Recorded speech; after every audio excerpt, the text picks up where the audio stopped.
Well, Avery, look at that. The final series of the day. Would you believe it? OG is here. I told you these guys had some momentum. I told you they were going to go far, and here they are in a matchup against BetBoom for an opportunity to go to the final day, to be top 3 at DreamLeague and have a chance at that $1 million prize pool. I don't remember you saying any of that. The very first matchup, OG in the lower bracket, yeah. I talked about how the fact that they should be underdogs, but they're really not, because I think they look really good. Oh, they look good here. This should be first blood. It's a good start for them, that's for sure. First blood for Kitrek. Yeah, I don't know what Nightfall quelling there, but it was not the right tree. Sometimes Sprout gets you when you least expect it. And yeah, it's going to have to be a really strong game from Seb here. I mean, that's like the linchpin. If you can get some momentum build, strong lane phase, it'll propel all this team fight with the Doom and the Kunkka into a good position to battle that gyrocopter, because they have good gyro answers. They just need to be in position to use it. And if you get run over by Beastmaster, Earth Spirit in all the fights, you're not going to feel great about that. So I agree. A lot of this game comes down to Seb, but he's on his signature hero, right? Anytime Seb is on Nature's Prophet, he thinks he's the best player in the world. And when he's on any other hero, he still thinks that. So that's how strong he believes in this matchup. Though I do remember there was an interview where, if you remember, MC said, I think it was when he was still on Nigma, they asked him, like, are you confident going into this new patch? And he said, if I get Furion, auto win. So OG picked Furion. And MC's like, that's for me, right? I guarantee you, both these guys were spam clicking the select hero Furion button as this game started. But Seb is just a little too fast there. Still got some speed left in him. He does indeed. It might be that Pure recognizes the importance of Seb's role in this game. They actually started off, he yell chatted. He tipped Seb, and Seb tipped him back, and he said, good luck, boss. Which is the friendliest thing I think I've ever seen say or do or anything. He must be feeling himself today. Yeah. Let's see if it pays off. First meta usage on this lane. Gonna get a boar? No. No, of course Here's going to deny that away. Do you agree with the panel? Do you feel like the Beastmaster is relatively unaddressed? Kind of. I mean, you have Kunkka Terrorblade Venge. It's not a free beast game on paper, but I do think this current iteration of Beastmaster kind of doesn't care what he plays against. Like, you're not picking Beast to shut down enemy heroes necessarily. You're picking Beast for what it does for your lineup. And here, you're powering up the gyro with attack speed, with a Vlad's Buyer for the extra damage, and Helm of the Overlord to give him Aegis, right? It's about the Beastmaster propelling this first big gyro to a win condition. That's what they want it for. And they're going to get that every single game. It's really hard to stop that because his laning is so strong, and it's very reliable. Almost any ranged forward Beastmaster, you're probably going to come out of the lane with something in a solid position, as long as you get to the Helm. I don't see many teams punishing this hero enough or preventing him getting to Helm to where it becomes a liability. And if the hero doesn't become a liability, I mean, he's just solid. His spells are just always good in any fight. I have to imagine there's going to be a bit of difference there between that duo and this one up here. The Doom Furion, which against an Undying Gyrocopter, that is a tough lane to beat. They're definitely going to be pressured under this lane. We'll see what kind of shenanigans Seb gets up to. As you could already see, he's playing not with MC at all. He's playing for the Lotus, and as a result, MC is getting shoved out of experience range. This is pretty bad what's happening right now, especially for the Doom. MC not happy about the early impact here from his 4, but I mean, what are you going to do? There's no treants up for Seb. We'll get the Tombstone plus 125. Okay, that's juicy. Nice. And ultimately, he is a Doom, so even if he has a worse lane than the Beastmaster, teleport still has plenty to the bottom of ways to come back. Save is gonna get run down here underneath the tower. Are they willing to go for this one with the Hawk locking him down? Kitcherek's actually gonna take a lot of damage in return. They do not get the kill. They do put a lot of pressure on BetBoom though, especially if they can kick Pure out here as well. Yeah, they're diving past the tower for this one. Save, he's gonna pop his head out with the Brain Sap. Goes for Seb. Not winning that one. I think he just knows he has to create some space for Pure. They can't afford to be shut out entirely. Yeah, I actually agree. The more I look at this, just suicide there to make sure Pure gets a couple of CS. You don't get pushed off the tower, and then you come back full. What's he going to do? They're sitting there with no HP. One of the things when you play versus Furion is the more teleports you have up, the higher resources you can stay out on the map. the better your early game is going to be. So you will get the teleport out of save, that's the downside, but he'll be full resources here. That is equally as valuable. Got to be thinking about this mid lane if you're BetBoom, because there is threat here with BZM having a level advantage against GPK. If he gets boat first, you look for the boat kill with the Furion TPN and Avenge rotation. Could really be a nice opening for OG. Hey, what do you think about this mid matchup? In particular, what do you think about GPK's Earth Spirit? No rune for you. What do you mean, what do I think? It's fine. Trick question. He's never played it. That's why it's fine. Because his normal hero is great. This is actually his debut of professional matches, though, Dota2 Pro Tracker, which I saw you looking over. He's got 6 matches played recently. So he does play the hero. Seen him in some pubs. Yeah. A couple abandons here and there, but that's just the learning curve. That just comes with the territory when it comes to mid laners, it seems. Pretty even laning phase across the board. And they'll try and get the nice that's rotation. A classic Toronto-Tokyo move, right? Yeah, I mean, at this point in time, I feel like everybody's doing this move when they play Undying in particular. Yeah, it's just the best at it, by far. Tombstone is an auto skirmish win in the laning phase, so if you can backstab and get the 2-for-1 with it, especially in a move that they don't expect because they have to play up in this Radiant safe lane, I mean, it just feels great. Yeah. Very nice moves by Toronto-Tokyo. Going to give a pretty nice boost to Pure down here. And this BetBoom offlane has gone way better than OG's. Again, it's coming down to what Seb can get done in this early game, and so far it's been pretty quiet. Now they're going to look towards this mid-gank 6-minute rune. They have Ghost ship up.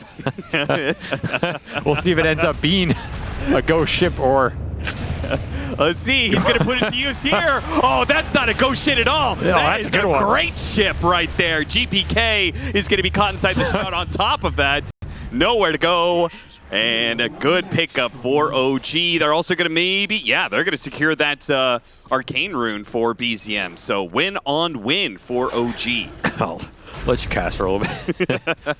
I'll take a little recovery period. Just say it was intentional. 7-minute wisdom runes are coming up. Always got to keep that in mind with a Furion in the game. Toronto-Tokyo, I think he was thinking about making a break for it.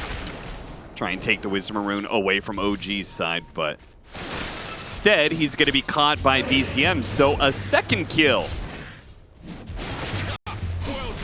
That the Wolves. Red Pirate Roberts. Oh, we got him! Oh, Seb, what have you done? He opted for the courier over the Undying? And then taunted as well. I mean, I guess sends a message for sure. He's going to walk back to his wisdom rune and then probably look to make another rotation. Probably that is a pretty good here. message. I value a courier more than your life. I think it's the wrong message, but it is a message. Sometimes it's not about the message, it's about the strength of the message that you're sending across. I don't know what you're saying. If you just yell at somebody loud enough, it doesn't matter what you're saying, you know? Oh, that's the old American politics way. Sprout, lock him in. Another ghost ship. Pull him back in. This is a lot of split in terms of focus, yeah, though. they are really not identifying the right heroes to hit at the same time. Tombstone does eventually fall here. Nightfall is going to try and retreat. Kitrak almost got the magic missile off. Still, though, they have plenty of strength to be able to dive this tower with nobody coming in from BetBoom. Toronto-Tokyo is coming over to the side. He's like, I don't know what you want me to do, boss. If I try and fight them, I'm just going to give them a double kill. But the whole time you have the 2-on-1 bottom, which means they just jam it in, kill Yuragi down here. The carries have been forsaken on both sides. This felt great for BZM. I don't think it felt great for OG overall, though. It's so much space for Pure, as well as Save getting a lot of XP off that kill, so your fighting power is coming online if you're BetBoom. I think you're willing to trade that for a little extra Kunkka net worth here. However, it is a decent amount of extra Kunkka net worth. Like, BZM has gotten a lot of value out of these ghost ships and the runes. It's really strong, and they don't have a lot of early damage to pump into them unless you have the ults on the supports. Like, Flesh Golem and Grip is where the strength comes in versus this Kunkka.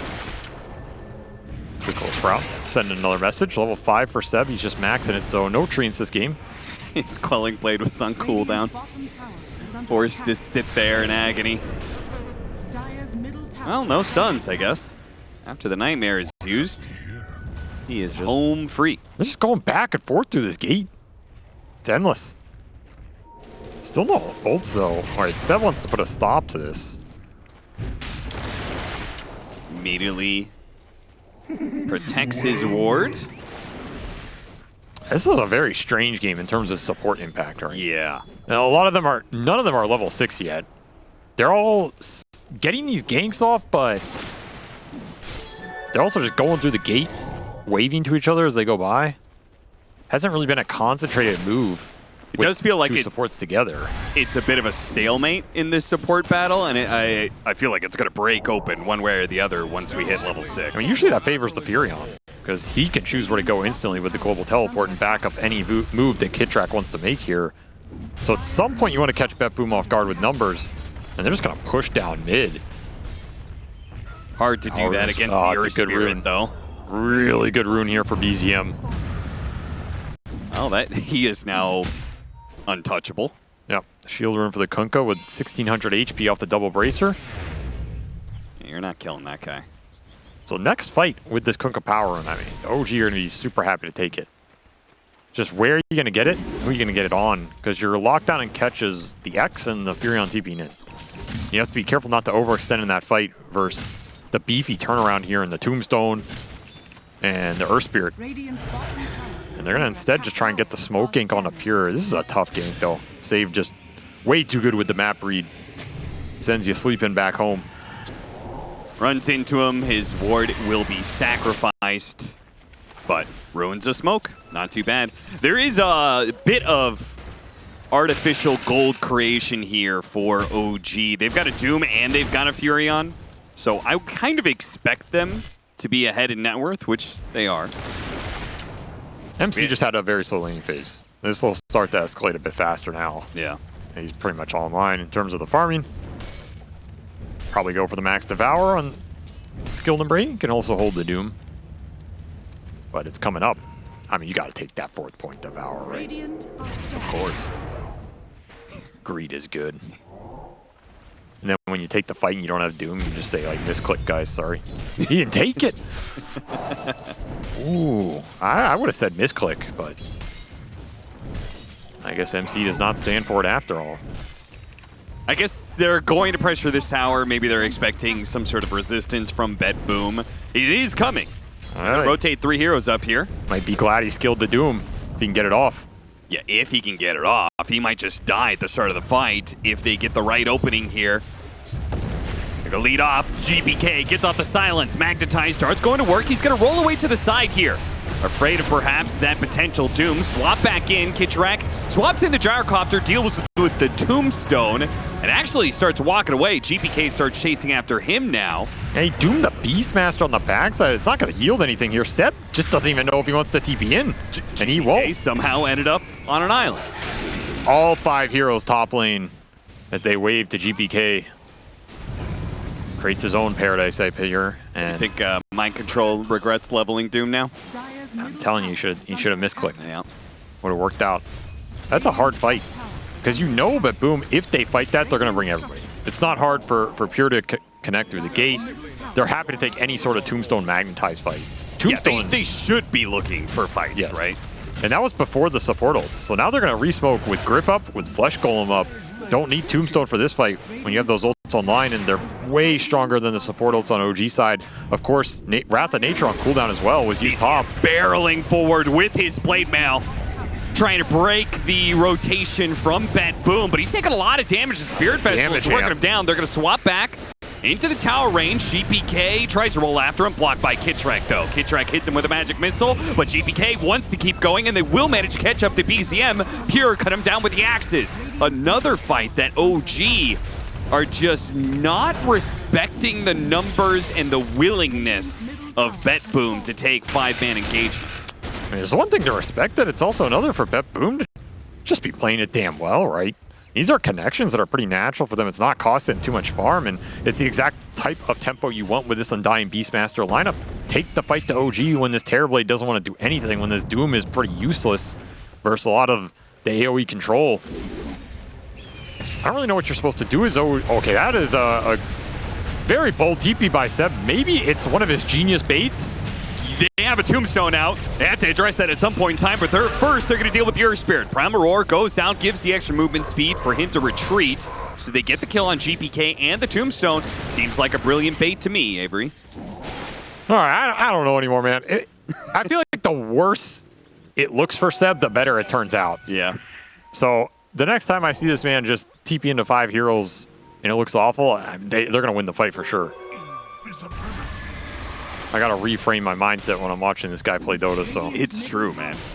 The meantime, though, Nightfall did clear through their triangle of stacks here, which is why he's top of the net worth all of a sudden. And he's getting a lot of space. Yeah, he's almost got the Aghanim Scepter, which is just going to speed him along even faster. And this was a Gyro that joined those fights. He has 2 deaths, but he got objective building damage done early. So he contributed to the map, and he's still top net worth. Pretty good sign for BetBoom. And if he gets big enough, fast enough, they take the first Roshan. Like, they could just be ahead of this timing of Doom Terrorblade. It is a naturally slower lineup from OG, especially if MC continues to die around the map here. Another death for the big man. Just can't find any space. 15 minutes. He's still doing okay net worth-wise, but these kills add a lot of XP to the board. And like you said, you're gearing up for that Roshan because that is the Gyro Beastmaster game plan. And if you're OG, you know it's coming. In theory, you should be able to contest it with this Kunkka pick. At least BZM will want to, but what's going to back you up? It's got to be the utility here, right? Solar Crest from Kittrack and Crimson on Seb. That's going to allow you to fight. A lot of extra EHP coming from the support utility if you can get there, but they're big items to get to right now, and it's just a question of how much can BetBoom accelerate this game, especially with how strong their supports are right now. All right, we didn't see it, but pure TP to the mid lane to catch a wave that was pushing in. and Nightfall saw him TP in and just dropped his ultimate on the wave that Pure was going to farm. Of course. He's the one position. Like, they're literally fighting over farm. They're both carries. Might be fighting in real life. You never know. That's true. Do you think at the start of this team, they had like some sort of like, I don't know, what's the equivalent of a 1v1 mid for carries? Fist fight? I was going to say a farm rotation battle or something, but yeah, I guess maybe it's just a fist fight. Sometimes that's what it comes down to, you know? You just gotta, you know, what's that quote? Violence is never the answer, but sometimes it is. Or violence is never the answer. Violence is the question. The answer is yes. Yeah, that's right. There you go. You gotta assert dominance in the team environment. Like a pack of lions out here.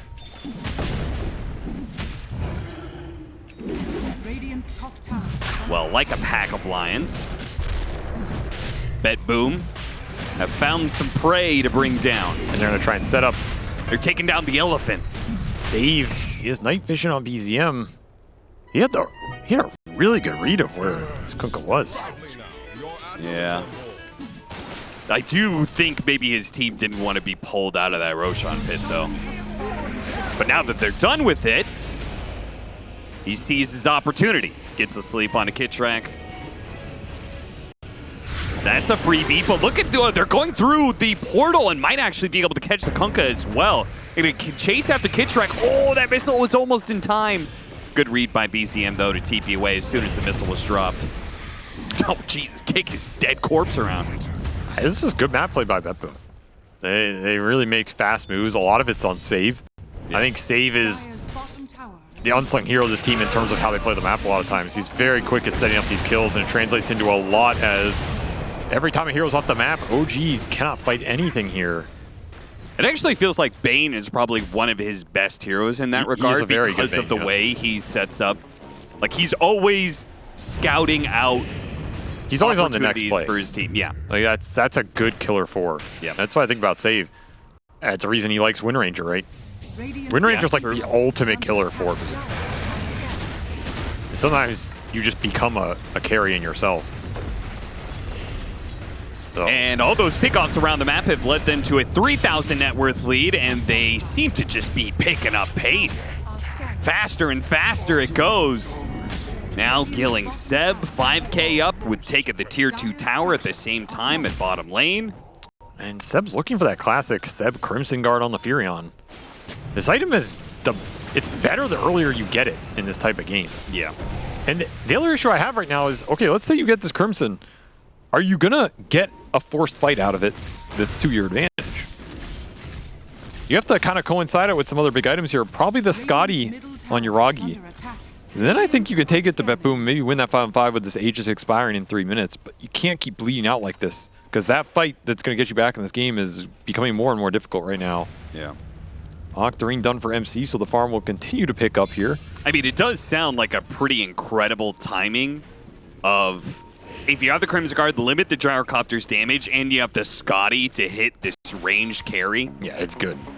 Again, they have gyro answers this game. It's not a completely free game for Nightfall, but Nightfall also has a bunch of buffs behind him and a bunch of really strong spells in Tombstone, Grip, Roar, Magnetize. These are all great ults from BetBoom to negate the enemy carry's impact in a fight. And the Doom's impact. It's honestly just not an easy Doom game. Doom tends to suffer versus, one heroes with BKB piercing ultimates that can just lock it on him when he runs in the fight. In some of these games, he really wants BKB, and if you're in a game like this where you don't want BKB, the Tombstone wrecks you, the Boars wreck you. Earth Spirit's super annoying. You want to doom him, but half the time he's invulnerable, the other half he's silencing you. There's even Enfeeble, lower your cast range. There's just a lot of toxic spells you got to get through here if you're MC, which means you need to get to those late game tank items that allow you to frontline Shivas, BKB, whatever it is.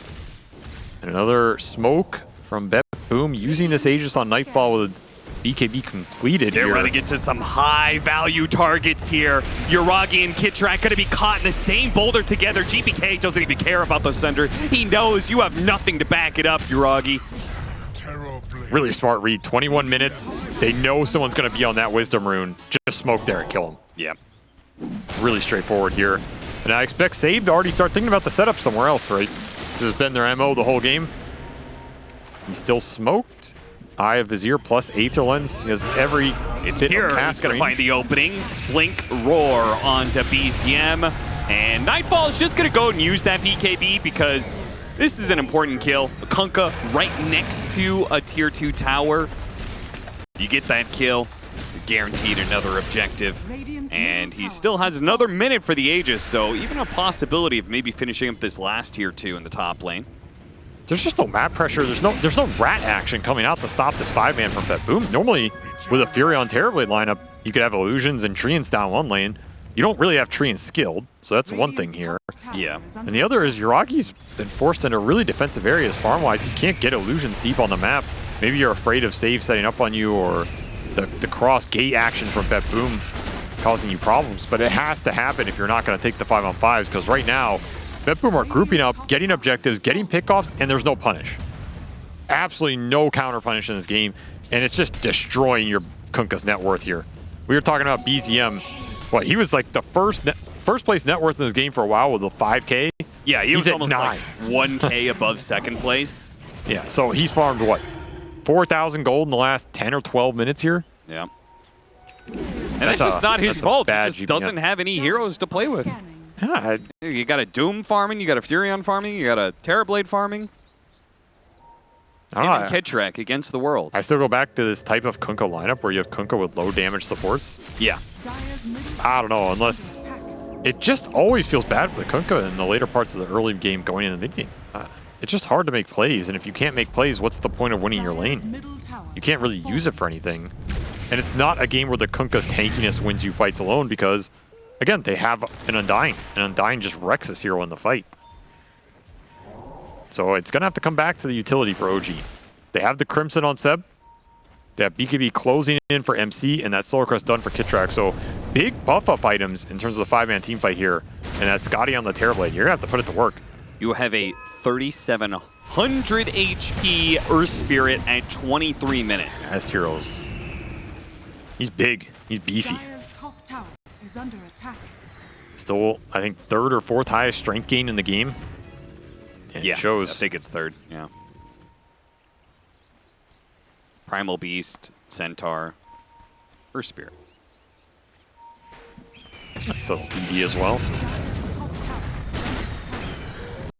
And even like the DD runes are good in this hero because his gain is so good. Yeah. He's hitting for 200 damage. Okay. Why not? Game is in cruise control for BetBoom right now. Nothing has really disturbed their progression. OG holding on. They are starting to find a bit more farm on Yuragi. He's gotten a couple lanes in. And Scotty finished will mean his illusions are a bit stronger, a bit harder to deal with. Punish this 5-man a little bit more. This makes me think of, we casted a gyrocopter game, and you said something. If you didn't, it was against the PA, right? We were talking about them going high ground, or should they have waited for like another Roshan? And you said that if you didn't have confidence to like go later and choke out the map and play for, you know, second, third, fourth Roshan, then you shouldn't be basically playing the draft that you were playing. And it does feel like BetBoom have that confidence here. I think this team understands Gyro the best of maybe anyone. One, I think Nightfall is very confident on it. Two, I think Nightfall tends to have lower deaths than a lot of other carry players. Okay. Which isn't necessarily good or bad. It's your aggressive playstyle. But in the case of Gyro, you kind of need to have like 2 or 3 deaths or less, and ideally 0 on this hero. Right. Comparing to like Game of Gladiators, who were the most dominant team this season, right? Dyrachio has a very aggressive playstyle. Yeah. His like him playing Gyrocopter is just not a natural fit. It can work, but I don't view it as necessarily better than him playing other heroes. Right. It's just the same. You know, he's going to play aggressive and do some damage. But for this hero to really shine, you want a perfect game on it and just explode in the net worth. Get the Aegises and go high ground with him. That's what you're aiming to do, so you need to play towards that. You know, you're not playing to go to 90 minutes with this hero. You can, but why? Then you may as well have picked Arc Warden. Sure.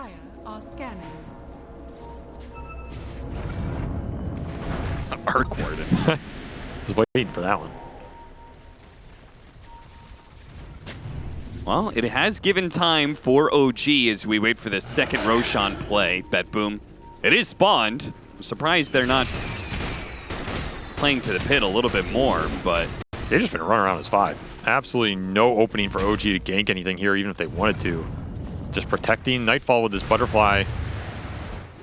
However, it is giving OG space on the map.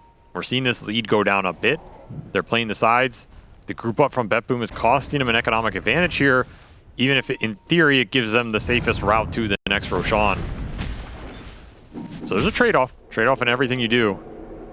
And of course the Doom with the Octarine Midas slowly climbing up that chart, as well as Seb. Not going for Roshan, they're going for the pickoff here, but there are heroes here. MC is going to be able to immediately get the Doom, but there is a follow-up from BetBoom. They've rotated their cores, all of them here, to be able to take in this fight. Don't terribly. That's why MC is immediately going to try and TP out, but the damage came in too quick.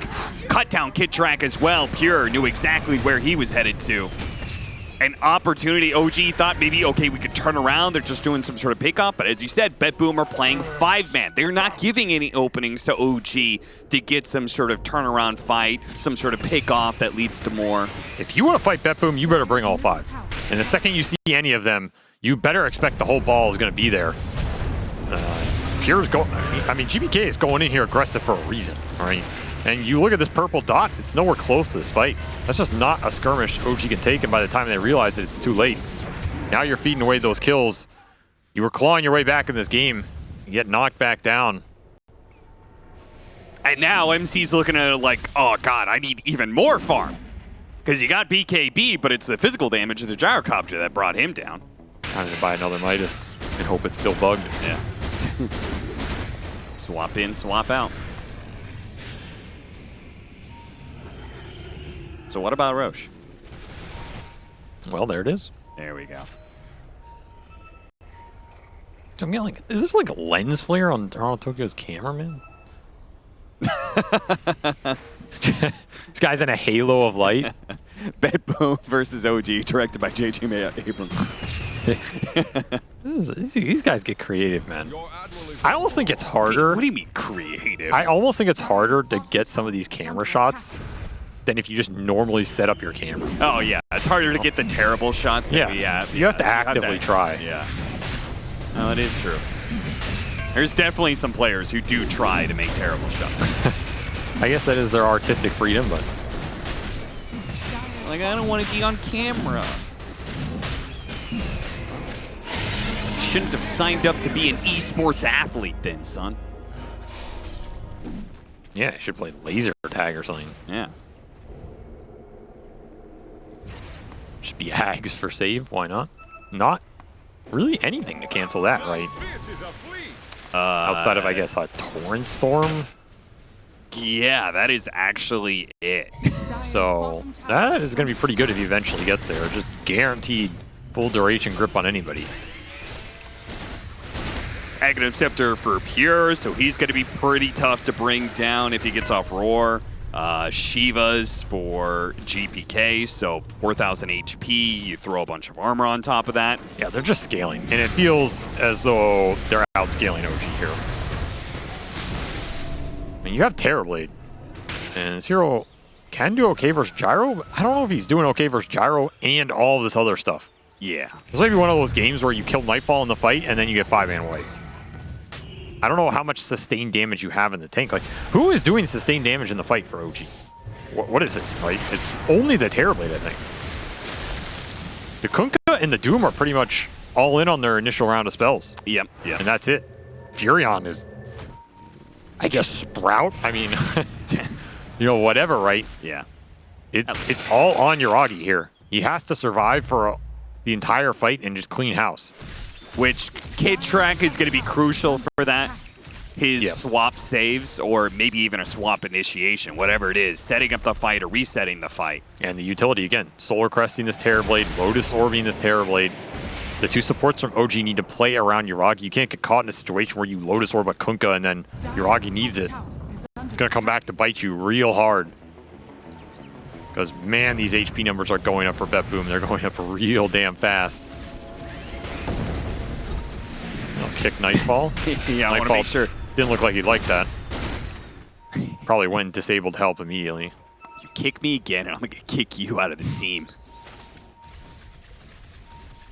Actually, what am I saying? Pretty sure GPK has more power in this team than... You think GPK has the most power in this team? Yeah. Is the star mid laner? I'm going to doubt that one. Okay.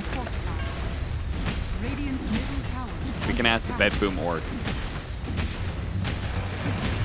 Push comes to shove. Who you keep? It's not like they're kicking people. They're about to potentially win this game one and go top 3 here. It's not like they're struggling. No, they're not. OG really not putting up a fight just yet. Swap back onto GPK. Can they actually get the kill him, though? Oh, we got the roll away. MC, his initiation stopped. Now, he did get off his own BKB, so he's not going to die for this one. Oh, he's flacking off the racks here. Yeah, that's pretty rough. He is slowed down by the Scotty. This is going to be annoying for him. He's probably going to be losing this Aegis. Can OG get something off this second life? Oh, well, if they lose MC, the second life is going to be free for Nightfall. They desperately needed to be able to get Doom out. Sunder does go down. Yuragi gets that one off, but BetBoom are largely healthy. In fact, that Earth Spirit, by the time they go back there, this Earth Spirit's going to be back up to full HP. Just no Doom ever got off in this engagement from MC. Got countered on both the jumps. And GPK is just looking to go back in. Maybe a little too deep. By the tidal wave, they can reposition all they want, but they just seem to be lacking the damage to be able to beat through these large HP pools. Kid Track, another save there with the swap, but BetBoom just go right back to resetting by hitting buildings. Oh, they're going to call it now. They see MC up in 10 seconds, and Nightfall is low enough. Apparently, Nightfall got really low off of that fight. The reflection from the Terrorblade and some of the hits, it does get Nightfall low. If they didn't have Aegis, that's a way spookier high ground attempt, especially into swap. You can just swap the gyro in and take that fight, obviously. And there's a reason BetBoom are going high ground there. Still, it's tough for Yuragi to commit in because you're automatically getting flacked no matter what. And it is getting him low, and it's forcing out an early Sunder. And ideally, you want to have that Sunder for later on in the fight. You know what's annoying about that is like that reflection, you're like, oh, we almost killed Gyrocopter. That was your one chance. Now he's going to get Satanic. So then he's going to get the Dispel, and he's going to get the Sustain. These flaks are just crazy here. It almost reminds you of the Luna high ground. Yeah, with the bouncing glaive, where it feels like, oh, back into it. wait. BetBoom just went through the mid lane and straight up took the fight. Primal Roar on the Kunkka. He's low, and the BKB is worn out. BZM's going to die here. He does not have buyback. Roll in. Yuragi barely got off the Sunder in time before the stun came in, but they're fighting underneath this constant torrent of the dead BZM. Still, though, the Fiend's grip. Save comes in and takes out the carry. Now, he does have buyback, but they are losing a lot of heroes here. They have to win this one. It's going to be a buyback for Kitrak to find an opening here. See if he can get a swap back. Nightfall is going to be the target. Yuragi, they have to bring down this carry. Otherwise, it's going to be it for game one. Nightfall is dying fast. A nightmare for a second gives Nightfall a small chance, but against this much firepower, this many lives of OG, he can't really go toe-to-toe against all of that. So, OG do hold. It costs them almost everything they have, but they do keep the game going. Honestly, not the worst fight. That was an interesting take by BetBoom. I'm not sure. I mean, the reason they forced that is you have no meta on Yuragi, but I don't know if that was a good enough reason or if it was necessary, right?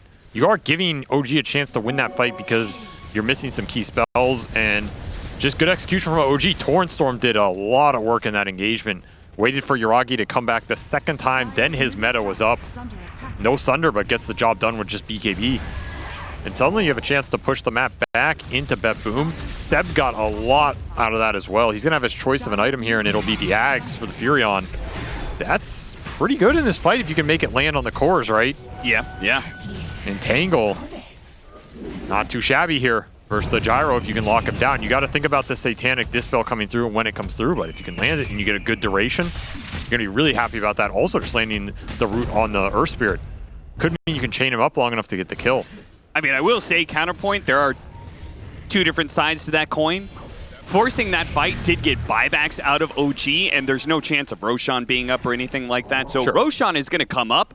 OG aren't going to have buybacks. They probably have to give up that Rosh, in which case you may be able to have Aegis and go high ground against a TB with no buyback. I don't think it was a bad fight for BetBoom. I just don't know if that was the one that was the necessary one, right? Sure. Radiant are And it'll be Ags finish for save here. A big item pickup. Pretty much guaranteed grip on whoever he wants. I don't know how you stop this if he just goes in and grips Yuragi. What's your game plan if you're OG? Yeah. It's the Torrent Storm, I guess. Torrent Storm. It's Torrent Storm. Yeah. ECM is going to have to put that together. You just got to chuck it in and pray for the good waves. The seeds of fortune. Meanwhile, the team fight for BetBoom, fairly straightforward. I think you just go in, roar, grip any good core target, let Nightfall go to work. You have Sleep Save to bail him out. You have Toronto Tokyo with a huge amount of heal and buffs that can come through with Solar Crest, Glimmer, and Boots of Bearing on Undying here. Those are all amazing for Nightfall, giving him a lot of extra move speed and mobility in the fight. It's going to be a fast Roshan, which is to the advantage of BetBoom. Means they can pick up the pace here. Yuragi? 5 minutes Whoa. left. Oh, they got caught by the Fiend's grip. There's really no save here. You can swap, but he's still caught in the Fiend's grip, and that just means unless OG put together a miracle in a 3 versus 5, that's just it. BZM's going to run back to his fountain. Maybe he can pull some BetBoom members in there with a tidal wave. GPK is certainly going to chase after him here, but he's silenced for too long, so BZM's going to die as well. 2 members of OG left alive. It's Set and Mind Control. That's just it. That's the game. A gift from heaven as Yuragi steps out of base for 1 second, and that's where the smoke happened to be. Oh, never mind. Backdoor. I think they're just going to stay. Up. I don't think backdoor matters to Nightfall here. Gyrocopter with this much damage. Actually, this is kind of bad, but Slow, but it's happening. Bot a Desolator on GPK. That'll help. Anybody have anything else? Seb? we had the pure Desolator. Okay, he's got the Crimson Guard. He now can we also have the sprout GPK throne. one. Will they come back to regret this? Yeah, do they? I was about to say, they're running away. Do you actually want to? Ooh, they saw the MC. GPK. He sees Mind Control out of position here. He's trying to get back, but now he's getting caught by the Primal Roar. He does have buyback. No, he does not. Oh. He bought out Shivas no. here. I mean, he's sacrificing himself for a chance at the Terrorblade respawn. You better get back to sprouting your throne. And it will be. Seconds. Oh, he kicks down the trees. Clears the way for Nightfall to end the game. Swap back. Oh, the tidal wave. He's at the fountain. BKB goes off. Nightfall. He has the sustain. He's going to be fine. He just goes straight for the throne. There's nothing that OG can do to stop it anymore unless this Yuragi back up. Keep bouncing. Yuragi, he's back up, playing the Nightfall, but a Primal Roar goes out. They commit to the throne and they will have it. BetBoom